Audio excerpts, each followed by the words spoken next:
You can imagine waking up to a bloke that's on top of you in full swing and you're like, what are you doing on top of me? And they freak and he's like, you started this. I went, no, I didn't.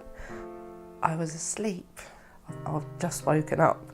A lot of people are naturally very dismissive of it. They scoff at the idea of people behaving in a sexual way in their sleep. It is probably true to say that a lot of GPs will not know very much about this subject. Once we fall asleep, we're not in control. It is.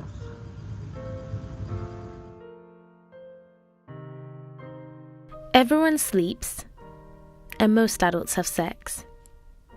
This can be very emotional and physical. So it might be difficult to imagine people having sex in their sleep. But sleep sex, also known as sexsomnia, is a sleep disorder some people claim to have. Little is known about this condition because those who have it usually keep it a secret.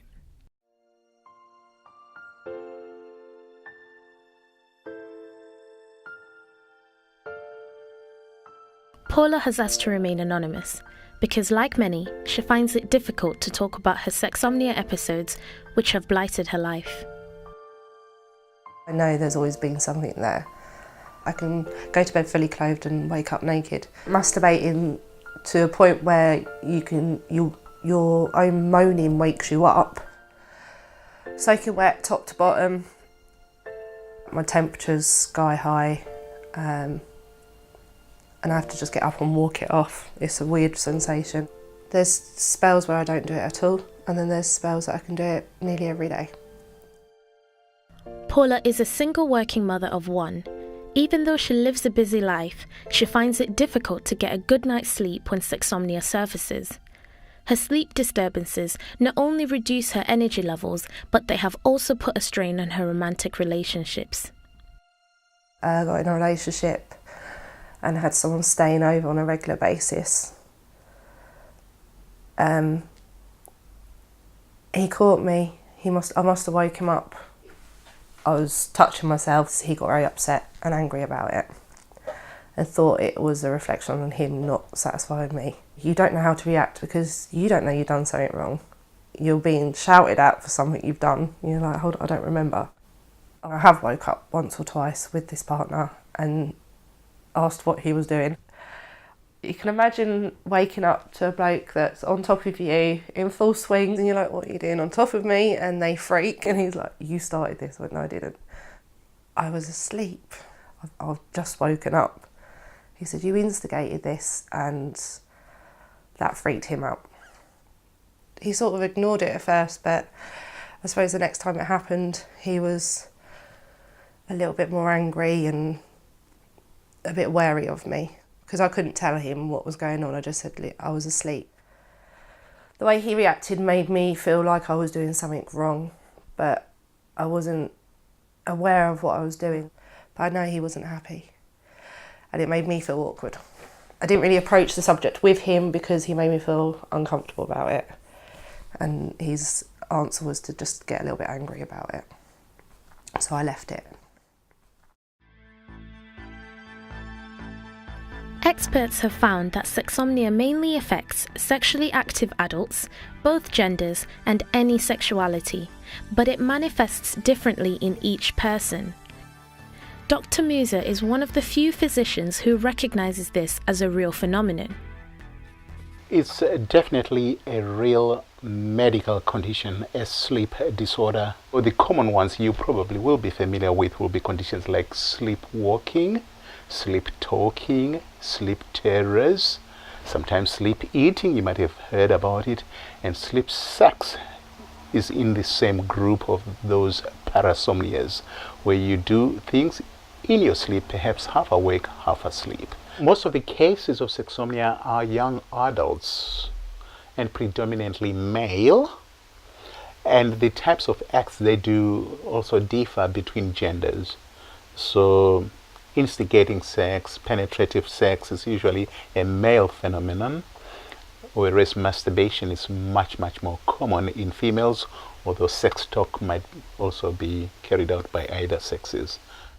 Sexsomnia has been used in the past as a legal defense to cases of rape and sexual assault.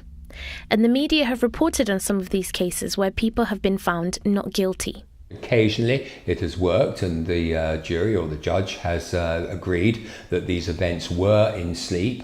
But of course, when you've only got two people who are involved with this, and it's one person's word against another, it can be a very difficult thing to defend from a medico-legal point of view. There's a disconnection between mental thought process and the physical action. The cases of sexsomnia that I have been involved with, the woman has almost always spoken of the man appearing to her to not be aware of his surroundings, to almost, she speaks of him being in a trance-like state. Characteristically, the sex itself is very, very primeval. There's no trying to woo the partner. It's sort of straight in there, wham, bam, thank you, man, sort of sex, as one of my patients once described it. So the sex can actually be quite rough, and it can lead to injury to the bed partner and also to the sufferer themselves. In fact, just through the violence of the sex, the lack of foreplay, the lack of preparation for sex.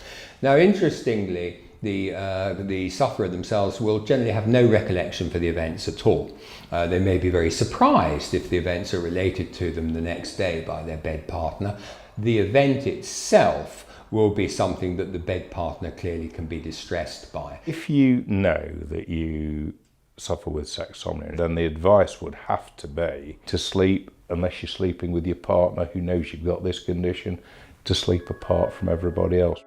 Most GPs aren't aware of this condition, and when Paula tried to get help, she was dismissed without treatment. When I went to the doctors and I finally got up the courage to say something to the nurse that I was seeing, it was dismissed that it's on my subconscious. Unfortunately, sexsomnia has not been that well recognized by doctors. It's not even taught in most medical schools. So we've got a long way to go. It was on a Facebook page that Paula discovered she wasn't alone. Heather Schrader founded this page to support other sexsomniacs after realizing that the sleep disorder isn't openly discussed. I actually saw something on the internet saying sexsomniac and wondered what it meant. And when I read it, I related to it straight away. It was like, oh, there is a word for it. Even though Heather is located in America, she is able to reach people like Paula internationally. For every 3 members that join, one of them is actually a sexsomniac. But it's a really difficult thing to try to tell anyone.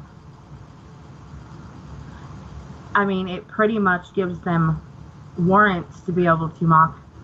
I've got many members in the group that private message me all the time. We share stories and comments, and they are not wanting to come out and talk about it because it's not easy. We're the victims of our subconscious. It causes broken relationships, court cases, unwanted pregnancies. It feels like a sordid secret that you can't tell anyone.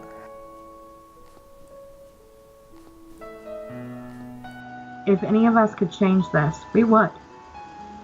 If we could hit an off switch and it be gone forever, I don't know one of us that wouldn't hit that off switch. The problem is that a lot of patients don't tend to present due to embarrassment, and sometimes, of course, that means that they suffer in silence.